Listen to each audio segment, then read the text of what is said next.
going deeper and deeper into my research on what the future holds for all of us. I'm delighted to have with me a very, very dear friend, Ambika Vishwanath, who is also an expert in the geopolitical space. Ambika is a graduate from Washington College, where she did her undergraduate in political science, and then went to the American University in Cairo, doing her master's in comparative politics.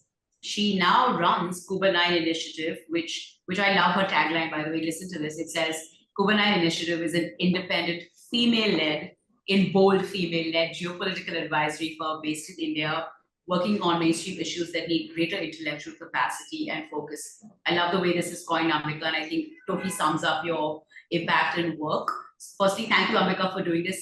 Ambika is someone I've known for many, many years. She's really been a force in her space, absolutely committed and dedicated to her work. So thank you, Ambika. I really look forward to learning about all the work you've been doing for so many decades now. Thank you, Vibha. I should have you do my intros for everything. I'm happy to do them because everything I said was true. All right, so starting off now, let's just get warmed up with this conversation. So I'm speaking to lots of different area experts, and I always like to get a sense, from your lens, from your vantage point, why the future? Why is this conversation important to have? Why is it important for people to read? Why keep an eye on the future and what's coming, given that you run a geopolitical advisory firm? How do you look at this? So, you said warmed up, but that's not the easy question to start. Okay. So humans have always tried to predict the future, right? If we go back millions and millions of years, the way we have evolved and the way we come up in our lives, whether you are a spiritual person, a religious person, or neither of the above, you are always trying to figure out what's next, right? We are not so content in just being surprised and finding out what tomorrow holds. So in that sense, I think we feed our human curiosity to understand what the future is. On one level, I don't think that's necessarily a bad thing. It helps us prepare a little bit. But on the other hand, trying to predict the future can also be very detrimental. So I try to work in that side of it, right? To ensure that in our attempts to predict what may or may not happen, we are not doing more harm to ourselves now. And so in the space that I work, in geopolitics and policy making and governance, with governments, with institutions that work on governance, you have to, the point there then is to try and ensure that the way we look at the future is helpful to us now, but also in then the future that we are trying to envision for ourselves. And what is that future? Do we want a future that is better than there is now? Or do we want to ensure that our future doesn't perpetuate the mistakes we have made in the past, which is then the ideal scenario? Or at the very least, do we want a future that doesn't look as bleak as people say it's going to look, right? And so that's where I come at. So if we are talking about issues of water, we are talking about food, we are talking about climate security, very core tenets of human security. How do we look at the future? I think it's important then to try and predict that in a way that is more useful and less detrimental. And so that's the approach that I come at it from. That's where we are at in Kubernein. And I feel like that's probably the way, if we went at it from that angle, then maybe we'll be better at doing it going forward, maybe. Okay, so trying to look at the future from a lens of let's think of the future in terms of how, from you're trying to put on a more optimistic lens, you're saying, and yeah. Okay, great. Okay, because there's lots of research, there's lots of reports, and when I read those, especially from a food, water security perspective, things look a little bit bleak, and I'm obviously going to get into those conversations as we move along. Okay, so when you look at the future from your lens, how do you factor it into your research, into your work? Like how is it critical in the kind of work you're doing today? Are you looking at predictive forces? Are you looking at numbers and saying 10, 20 years later, this was going to happen, and then therefore we work backwards into what policy making should be? like today? Like, how do you actually use these predictions? Yeah. Absolutely. I mean, exactly what you said, right? So let's look at the water side of it. So I am primarily a water expert in that I connect water to how countries, but also organizations make decisions. So what is the importance of water when you think about either a decision between two countries, so on shared transboundary water, or also on the other side where a manufacturing company, automobile company, for example, wants to set up shop somewhere. Where is the water play in over there? I also look at water from an urbanization perspective, right? And let's talk about the urbanization side now. Understanding what the future of urbanization could look like is as important as understanding what the future of water could look like in urban settings. You cannot do one without the other. Right now, there are any number of predictions when it comes to the rise of urbanization. So in India alone, we are expecting that tier 2 and tier 3 cities, and also then growing tier 4 cities, right? And I'm not even counting tier 1 cities like Mumbai or Delhi. Forget those. You're looking at 2, 3, and plus 4. The prediction is that by the end of this decade, by 2030, we are likely to have almost 65% of India's population living in these cities. What does that mean? That means you need housing for all of these people. You need infrastructure. You need jobs. You need a decent sense of living, right? So that's open spaces, parks, ideally less pollution than we are experiencing. Water is very much a part of all of these things. How do you think about housing if you do not have water in those cities? How do you think about like good living spaces? What is the kind of industry that's going to come up in those cities? What are the industries that are water intensive? Can that city handle an industry that is water intensive? Or do you need industry so then jobs that are not so water intensive? So while we consider 65 to 70% of India's population by 2030 that is completely urbanized, we also then need to look at all of these cities that are likely to be in that list. What is the water situation look like? Can they even handle it? Because if they cannot handle it, then you're looking at various kinds of stress. You're also looking at various kinds of insecurity that could potentially lead to conflict. Right?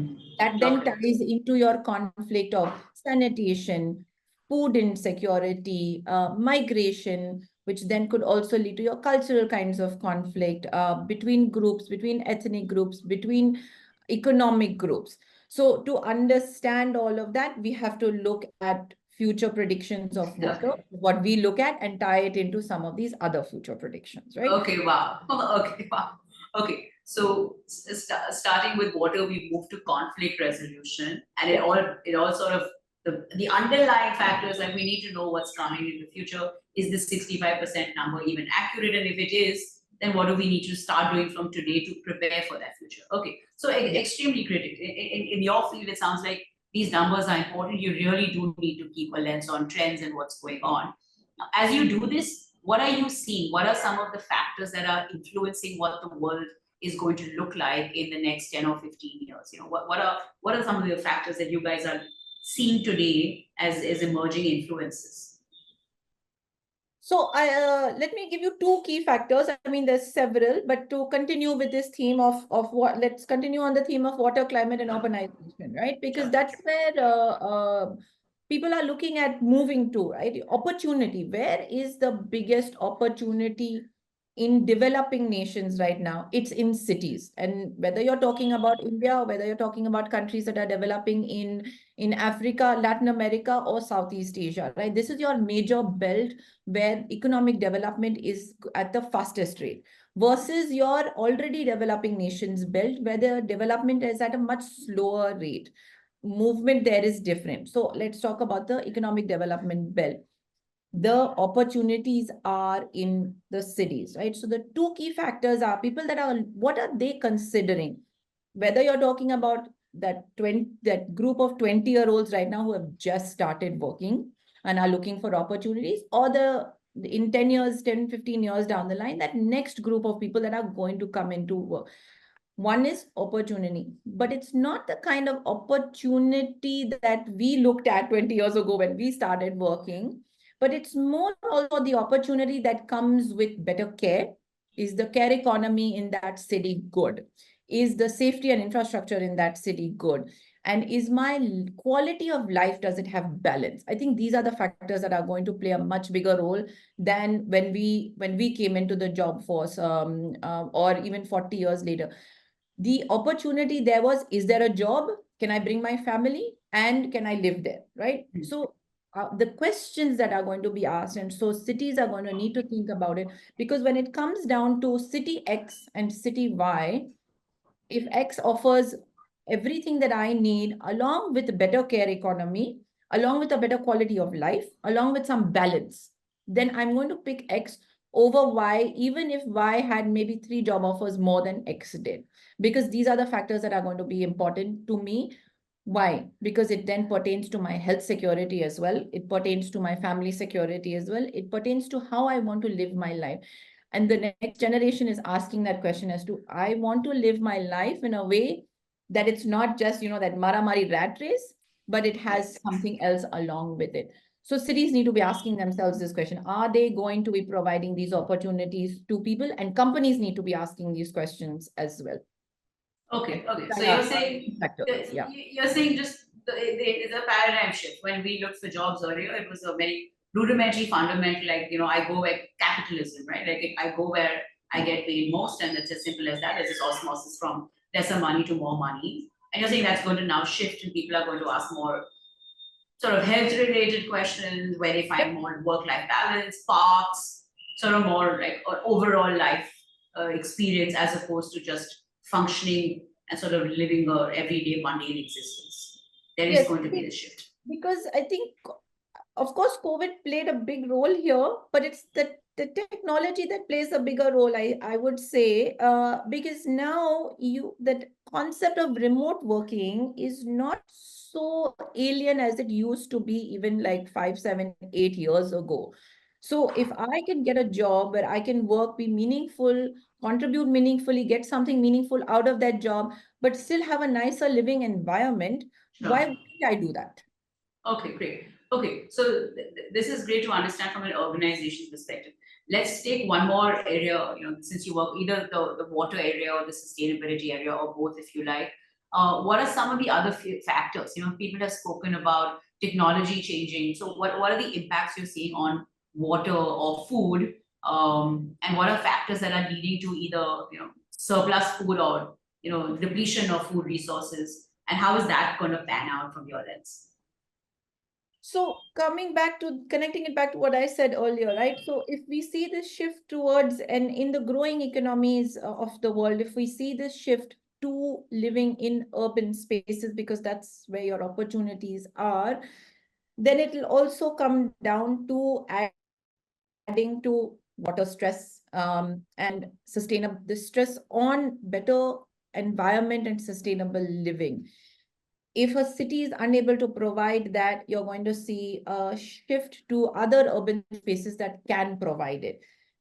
What does this mean for the future of work, right? Which is coming back to the crux of what your book is on, is that any company, any organization, any industry that is basing itself on a city that cannot handle and offer all of this to the future workforce, then they are going to be the biggest losers. Because ultimately people are going to say, I would rather work for somebody else because they are based in a city that offers me a number of different options, as opposed to a company that doesn't allow me all of this, right? Okay. So I got that. So think about it. Yeah. What I want to, I got this, and I think this point is great, and it makes complete sense. What I want to understand is, now going forward from here, now the organizations, or if the municipal organization, whatever, they say, okay, we understand what Ambika is trying to say, and we've got to do something about this water problem. What are factors that are going to help them now take care of this water problem? How are people or companies or governments solving for water, and what's going on in that space? So two main things that are happening, which are very good, and then I'll mention a couple of things that are not so good. So Sure. the good part is that one, because there is a recognition, as you said, of all of this already. Both industry and governments are trying to figure out together. This has never happened before. Whether we are talking about India or other growing economies, the fact that there is more public-private partnership on water and climate and the environment, it is very helpful for the future. So there is more regulation, there is more money, there is more finance being put into, for example, recycling of water. So industries that were some of the biggest polluters in the past are being held accountable. So you cannot just set up industry and pollute your city's water or rural water, for example, anymore. This is getting much harder to do. Governments are ensuring that there is more recycling, there is more usage of waste, there is more segregation. We have, whether we are looking at gray water, black water, the different kinds of water that comes out of different kinds of usage, how can they be reused in a way that is beneficial in different sectors? The tech industry is also playing a big role over here. So I see that in the future, there will be definitely a lot of spaces. So I'll give you an example here, like the retail industry in India, but also globally, is much more cognizant of this fact.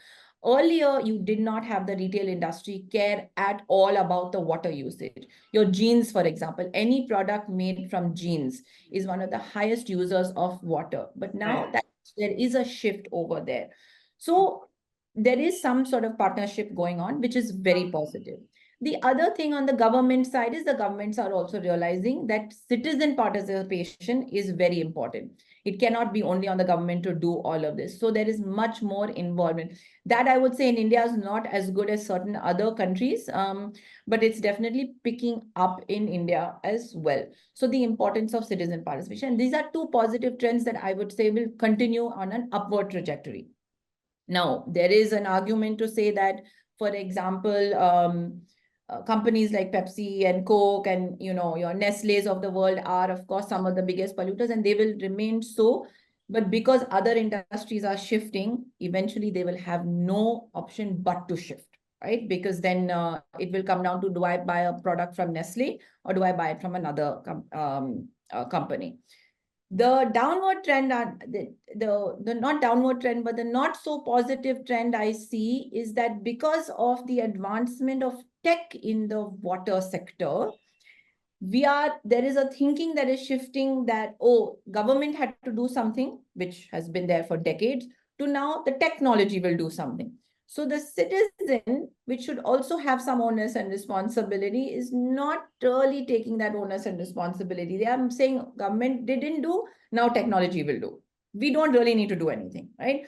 And this, unfortunately, I see as a negative trend that might not change unless there is more understanding and awareness and pressure. Okay, but the pressure could come from governance, right? If they just regulate everything, then that might just solve the problem. Yeah, but then too much regulation is not also necessarily the way to go. And we've seen that in India. We've had heavy regulation in certain sectors, and that's not really worked. There is supposed to be clean streets across the country. There is a mandate for, like, under our Swachh Bharat mission. There is policing in certain cities. It doesn't work as well unless that citizen themselves understand that not throwing your garbage on the street, but walking 10 feet to that bin is helpful, right? And you have to think about that when your water usage as well. Do I really need this much water for XYZ activity? Okay, so you're saying it's more civic awareness, it's more each one sort of understanding this, and then the ecosystem will thrive. If so, that'll so probably then we'll get into education and skilling from there. Since you're on the topic of governance, because I wanted to also touch upon the different institutions and the different factions, right? So any economy, any society, there's government, there's corporations, and then there's educational institutions, right? And within governance, we can talk about lawmaking bodies, all of that. So legal and governance. Let's stay on legal and governance. How effective is it today, and where do you see this panning out in the next decade or next 15 years? how much governance is coming, what are the loopholes in the governance, what are sectors that are not actually regulated well, that need regulation, and how are governments thinking about these problems. So let's just stay on the government side. So I think on the regulation side, I feel like in India, there is an argument to be made that we need less regulation. I'm not sure where I stand on that. On the water sector, climate sector, environment sector, I will say I actually think we need more regulation, right? We need more forceful government involvement, but that cannot be all. I know in finance and in other sectors, there are people I know who work in this space who say there's too much government regulation. This is a problem India's had. I cannot comment on that, but in some of the spaces that I do work in, I think greater government involvement, at least right now, till we get to a point where we can work without that, is necessary. Speaking again for the union government in India, but not states, because water is a state subject in India. On the federal side, we have certain laws that are extremely good, but because water is a state subject, they don't always translate and they're not implemented very well. This needs to change. If we are going to be truly the economy that we want to be in the next 10 to 15 years, we have this 2047 plan that the Indian government has right now. We are not going to be able to achieve a lot of that unless we figure out some of these core aspects of what I would term as, like human security, right? Water, climate, food, health. And on the water side, if we continue to make law at the federal level, but then leave it to the state to implement, we're not going to achieve that at all. So there needs to be a better balance on the Indian side in terms of this aspect. On the climate aspect, there is actually a much better balance right now because our climate laws are much newer than our water laws. So we are in the process, I would say, of having much better balance between what the state does and what the center does. So I would say if we learned a little bit from how like the European Union is structured, it might be useful. Or if we look at certain other countries like Australia, for example, how they have a balance between the way the states are regulated and then where the center is regulated. Now, the European Union is a very different body, of course, because it's a group of countries that have laws that also come out of the Union and the Commission. But there's no harm in learning from what has worked and adapting it to our context. Australia is a little bit similar to India, and we are actually working with the Australians quite a bit to understand some of this. We are also bringing our ideas to Australia and other countries, but we do need to have a better water law in this country. Okay, what are one or two lessons we can take up from the EU? What's working for them there? So because the EU has very good, so on the water side, I would say if you look at water quality monitoring, right? Their water quality monitoring framework is possibly one of the best globally. A lot of countries have taken aspects of what water quality monitoring could look like around the world. And groups of regions have also taken that. So if you look at Southern Africa, so SADC, the Southern African Development Community, has taken aspects of the European Water Framework quality monitoring. Now in India, we look at water quality monitoring as something that is done within states, because we have imagined that a river that is crossing from Gujarat to Maharashtra, Gujarat will take care of what's happening in Gujarat and Maharashtra will take care of what's happening in Gujarat. We need to think of that river as one entire unit and look at quality monitoring like that. So there needs to be better coordination. So how do you coordinate between so on the European side, how do countries coordinate on something like this, where they look at the river as one entire unit, not as a river in Germany, a river in Austria, a river in the Netherlands. Okay. So in India, we need better coordination between states. Now, if you have two states that are of the same political party, the chances of coordination are higher. But the Sure. minute you have two states are of different political parties, it doesn't make Sure. sense. So this Okay. has to be better managed. Okay. And drawing up from this interstate tussle to, if you looked at, and you said, in Europe they have all these countries that are coordinating within the EU at least. What about at the global level? Is there a global monitoring body that's saying, like, why look at the river just in terms of like a river that runs between two states in India? It's a river that runs along the planet, right? And you look at it from a planetary perspective. So is there a regulatory body, or is there any regulation happening, or where someone looks at saying, hey, this is our world, not just your country or your state? Is that going on? That'd be nice, but not really. No. There's no dialogue like So the UN has some treaties and agreements that on shared waters, like transboundary waters, so rivers that cross international borders. But not all countries, including India, China, are not signatories to those agreements. And which is why in South Asia and the greater South Asian region, and by greater South Asian region, I will include, as far as west as Afghanistan, for example, or if you look at South Asia and then China, it is one of the regions that have the least amount of cooperation on water, because many countries here are not signatories to these UN agreements and treaties on shared water. But this is all talking about surface water. When you talk about quality, when you talk about underground water, we don't really have a lot of international treaties and agreements. However, on oceans right now, we do. And then, in fact, most countries are signatories to the ocean agreements that we have. So that is a good step. So we have it on some things and we don't have it on some things. The ocean agreements are fairly new and they are constantly being evolved, which is also a good thing. And so at least on that ocean side, there is some international cooperation and conversation. Okay. The river side, there is also some international cooperation and conversation, but on the quality, on the underground, on the aquifers, there is not much. Okay. So you're saying in India it's largely this state versus center, and that's where the imbalance is occurring. Yeah, state versus state also. I mean,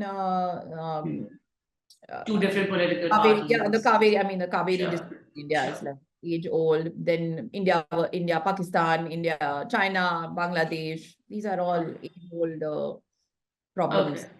Okay, and when we stick to governance, and let's talk about a little bit about food, since food security is also one of the areas that you look at.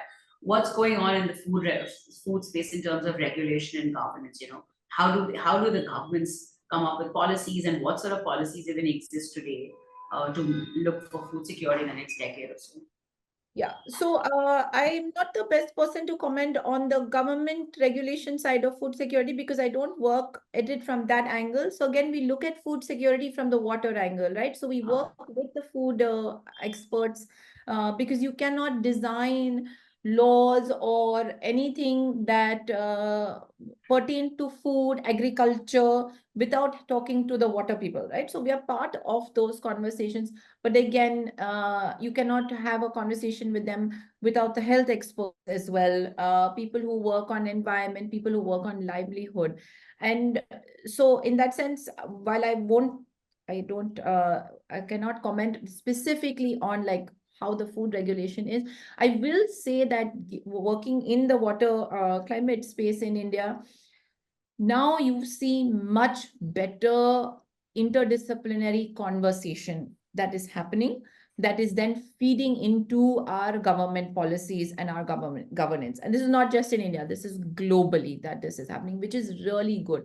So in a couple of days, I will be in Munich for the Munich Security Conference. And it is one of the premier security dialogues globally, right? It's celebrating its 60th year this year. And it has, for the longest time, security means what? Military, defense, hard security, foreign policy. Now they are talking about security in terms of water, food, AI, tech, everything, because all of that is part of your security conversation. And so then to connect it back to our earlier question and this future of work, one of the biggest things that one needs to think about on the future of how we look at what is work. What is like, how do we look at what we need to do as work?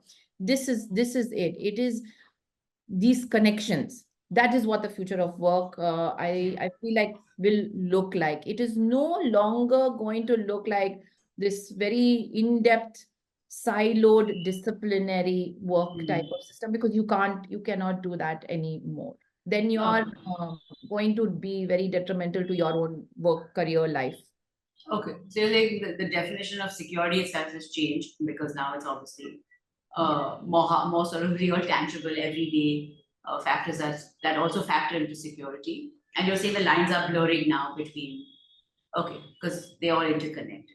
The lines have already always been blurred, but people are now realizing that. Okay. And so the conversation, how your the academic conversation, and so then your work conversation is also going to change in that sense. Okay. And then let's then shift this lens from governments to corporations. What is the role of corporations in managing this this dialogue, and what are they doing today, and what should they be doing in the coming decade? So what should they be doing? I would say is hire people who have with the ability to think broadly, along with people who have the ability and the expertise of depth. For the longest time, we have celebrated somebody's deep insights into a subject, and I do not discount that at all. Being a subject matter expert is incredibly important, but understanding how you apply that subject matter expertise in other areas, how you are able to connect those dots, those are the people that are going to go much further ahead. And the companies that recognize that those are the people they need to hire and have in them will do much better than the ones who are looking at this in a very siloed fashion. Okay, cool. So that's great from a recruitment perspective.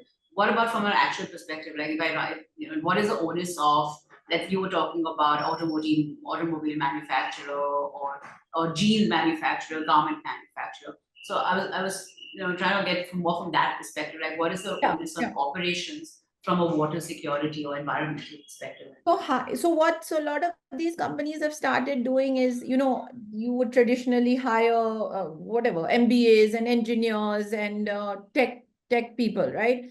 Start hiring people who understand like risk, and this is happening already, but not just like corporate risk or like economic risk, but climate risk. Hire those types of people also. Hire people who are experts in sustainability and environment and are able to connect that to your subject, because those are the people who are also going to be able to give you a much different perspective when you say, okay, I need to set up, I'm an automobile industry manufacturer, I need to set up shop in X state somewhere in India. What does that landscape of that state look like? Can it handle this stress from an environment, from a water perspective, 30, 40, 50 years down the line? Because your manufacturing unit is not just for 5 years, it is hopefully for several decades, right? So are you looking at stress from that long-term perspective? I'm not saying only economic stress and economic modeling, but are you looking at it from a water modeling side? Are you looking at the land? How are weather patterns going to change? Hire those people as well.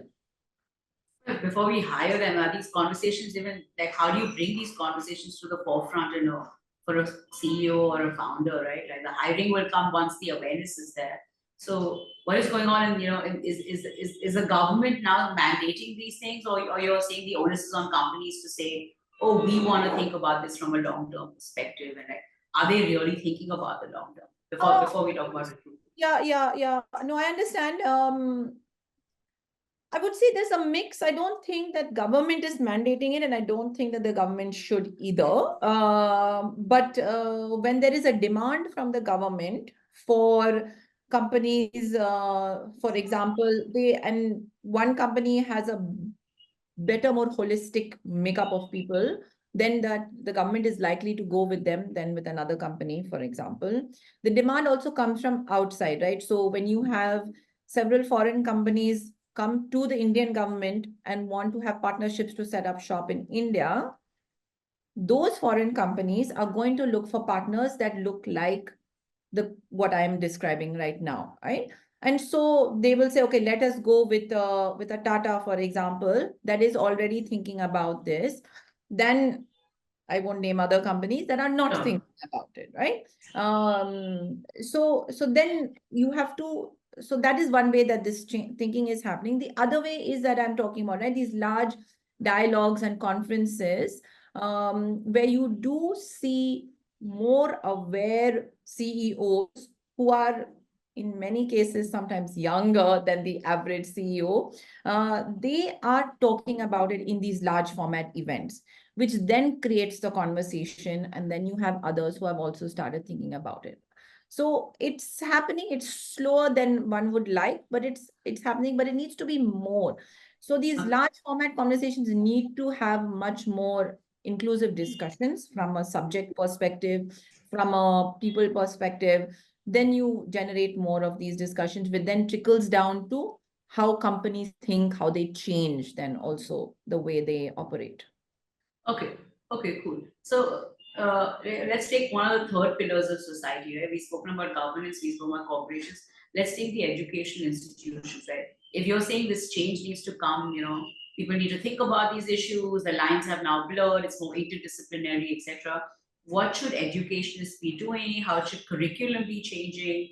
How do you infuse this awareness of sustainability and environment for an engineer, let's say, or for an MBA, let's say, or for a doctor, for that matter?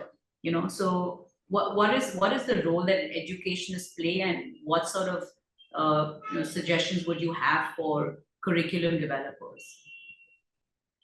So I don't know if this suggestion is going to go over well, Sure. but I would say, classes or courses or some sort of system where you make um, classes on environment mandatory. Either you say broad-based environment, ecological management, something broad like that, or you offer classes that are a little bit more specific. But when I went to school, and you also did your PA, I remember in the US, right? A liberal arts education in the US back in the late 90s, and still now, it mandates that you take classes from across different disciplines. And I think that was one of the things that has really helped me and anyone I know who has done that form of education. I would say mandate that across any type of college or university, not just liberal arts or humanity. So you're going to study to be an engineer, doctor, tech person, whatever it is. But this class on something like this has to be there, because even if it's just a little bit of knowledge, that little bit of knowledge is incredibly powerful. Otherwise, you're going to come into a workforce, 10, 15 years down the line, and realize that you're an expert in one space, but you're not able to put that space into the world around you that is changing. And I feel like that is then not going to be helpful. So the Okay. educational institutions have to make this change happen as well. Okay, so interdisciplinary education and more sort of elective-based, broad-based Yeah, education. yeah. Okay, great. Okay, let's shift the lens a little bit from water to diversity, equity, and inclusion, because that's another area that we spoke about earlier. Let's go a little bit deeper into that. So what is going on in the DEI space, not just in the workforce, but how is it impacting? Is there an impact of DEI, obviously inclusion in food, water, climate, etc., and how is that space panning out? So globally, there is now more than DEI, I would say there is a conversation on gender and inclusivity, Sure. which is, I mean, there are arguments to say, oh, diversity and inclusion is beyond gender. And yes, I agree, but you cannot, in waiting for that perfect conversation, you cannot not have anything, right? So I am of the opinion that it's good that certain countries that have never talked about the importance of gender and inclusivity in public spaces, in governance, in foreign or security policy, or in water, food, are now talking about it. It's a great first step to having then that wider conversation. So it's a lot of it is largely focused on gender, but I see definitely in the next, within this decade, it take going up to the next step as well. And then diversity inclusion is not only about, you know, a person, but it's also about countries. It's about voices, right? There is a large debate right now about our global governance systems, about the UN systems, about whether our global governance has for too long been held in the hands of only a few countries. And that conversation needs to expand. And that is also expanding. That's a different kind of inclusion, because when you have middle income economies, rising economies, part of that global governance conversation, within the next decade, you're going to see that trickle down into how those countries operate as well. And so then you'll see change within those countries, because they are demanding a certain change at that international level. But then the citizens within those countries are going to say, okay, you're demanding to be included in a conversation there. We are demanding to be included in a conversation then within how public policy or other forms of policy and governance is within our country. So I would say in the next decade or two, definitely better DEI for sure. Okay, And then of course the you're corporate seeing, sector is having its own tussles as well. okay, you're seeing some of the smaller countries have a growing voice in global conversations Yes. and on It's, global organizations, boards, etc. yeah. Okay, okay. All right.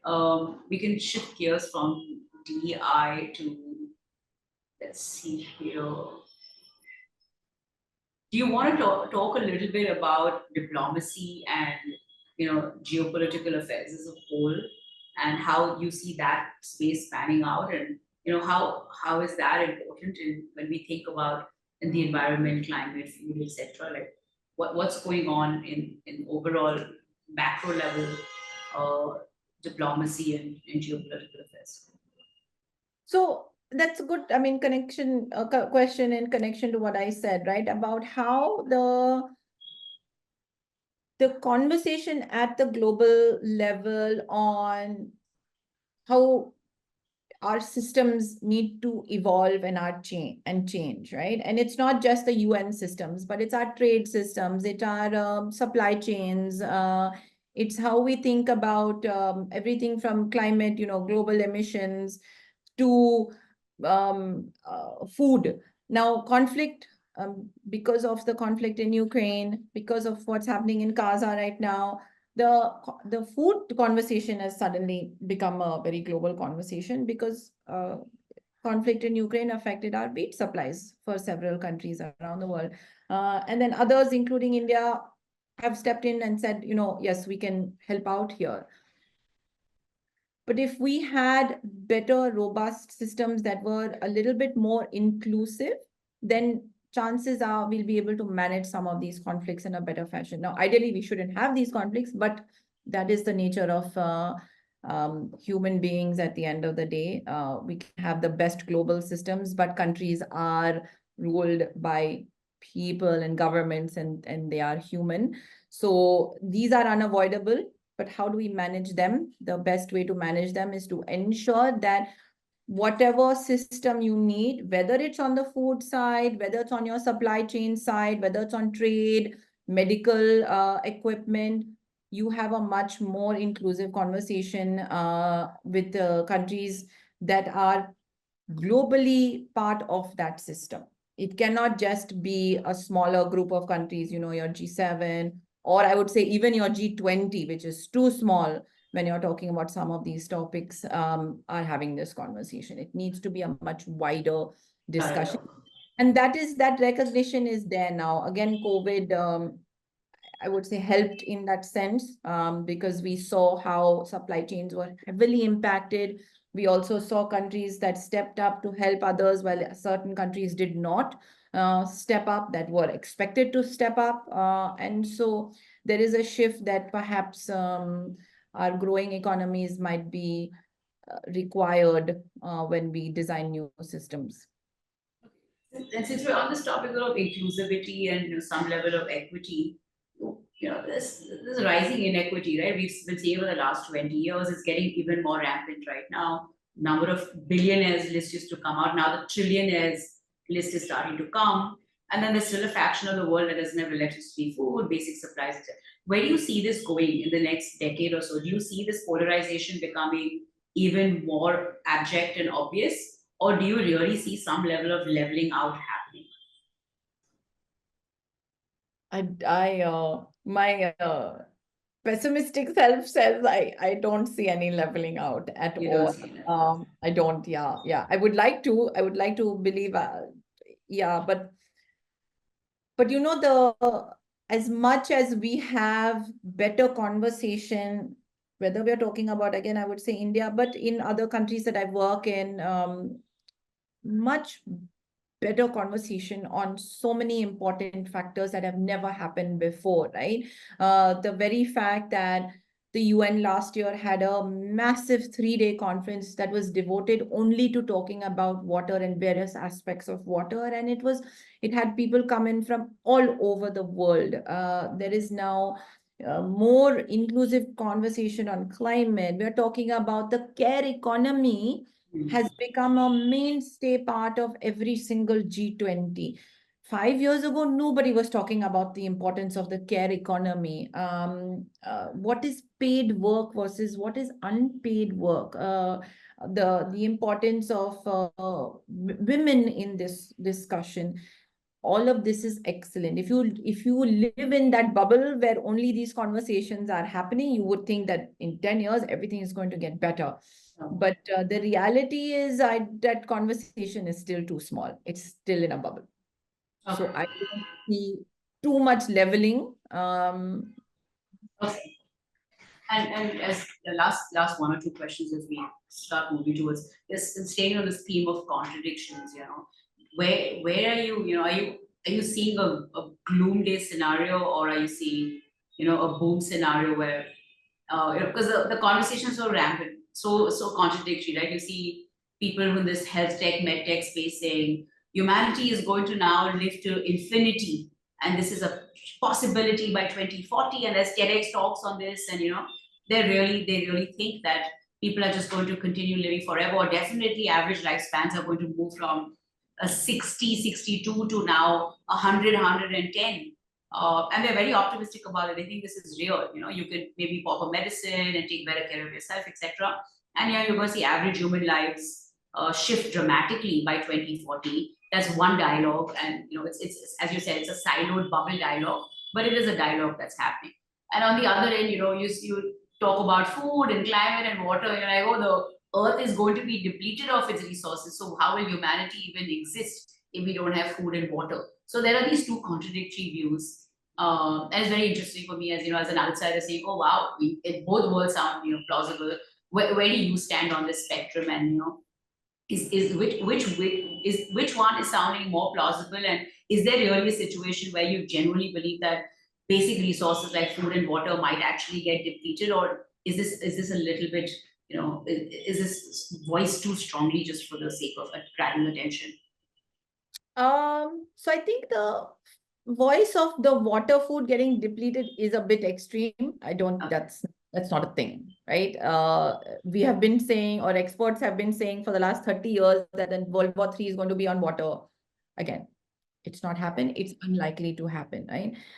If you look at the data in the last 60, 70 years, there has been more agreements, peace agreements, positive treaties that have held on water than there have been conflicts on water, and not more by 1 or 2, more by 4x, right? So let's look at that perspective. Yes, our resources, we are overusing them, we are depleting them, we are polluting them.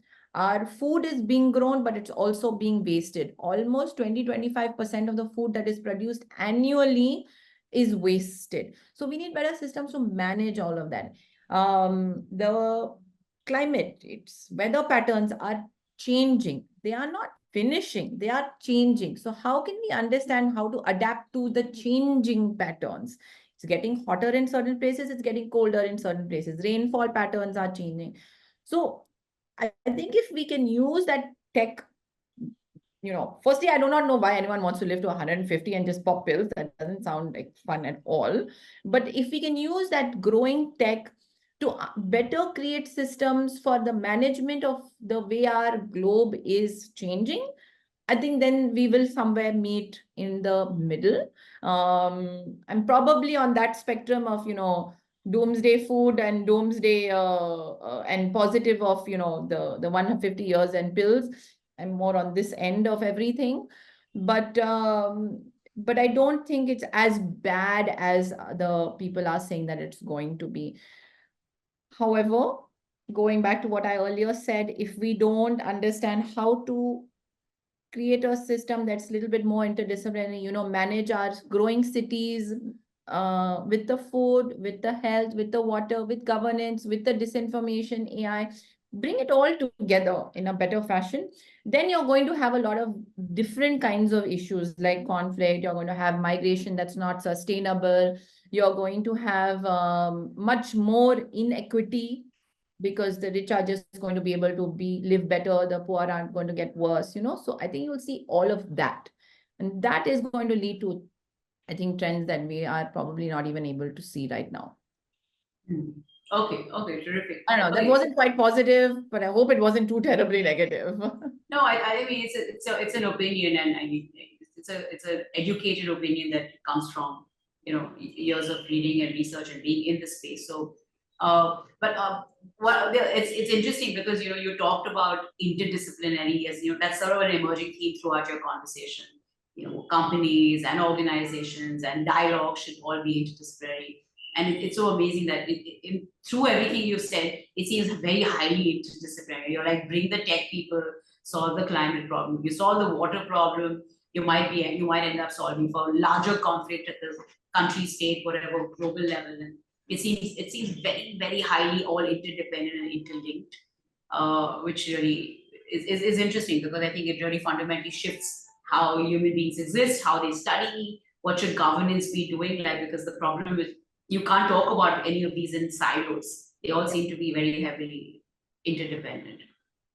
Yeah, I mean, as somebody who runs a firm that works on foreign and security policy, on public policy, let me tell you, if at the end of the day, while on certain things we do need people who are subject matter experts. For example, I have a fantastic young student, a PhD student, who is a cartographer, right? Now that's a very specialized skill. That's never going. The need for that is never going to go away. But I'm talking more on the ability to do research and things. I would rather hire a generalist than somebody who says, I only know health and food. I'm like, boss, you are not going to be able to connect that knowledge if you don't understand what is happening around that health and food or anything for that matter, right? And this might be a weird example, but think about how people who become, specialized doctors who are specialized in certain fields, they go through years of understanding the entire human body before they say, okay, I'm going to settle on like heart health, for example, right? But that doctor will still be able to help you on certain aspects of the rest of your body because he understands how that heart is connected to all other parts of your body. And I think that is really the core of where we need. You have to understand how your subject is connected to everything else. Otherwise, you're beyond a point of no use. Okay, terrific. I think we're going to end this conversation on that note because I think to make sense of the entire book and the future of work, I think this conversation was incredibly helpful and it helps us connect all the dots. This conversation is going to find a very good place in the book because I think it sort of links across the chapters in many, many ways. Thank you, Ambika, as always, for sharing your insight and terrific work. And I wish you all the best for the next decade or so to keep working in your space and helping the world become hopefully a better, safer space for all of us. Thank you so much, Ambika. Thank you. Good luck with the book. Thank you. Thank you so much.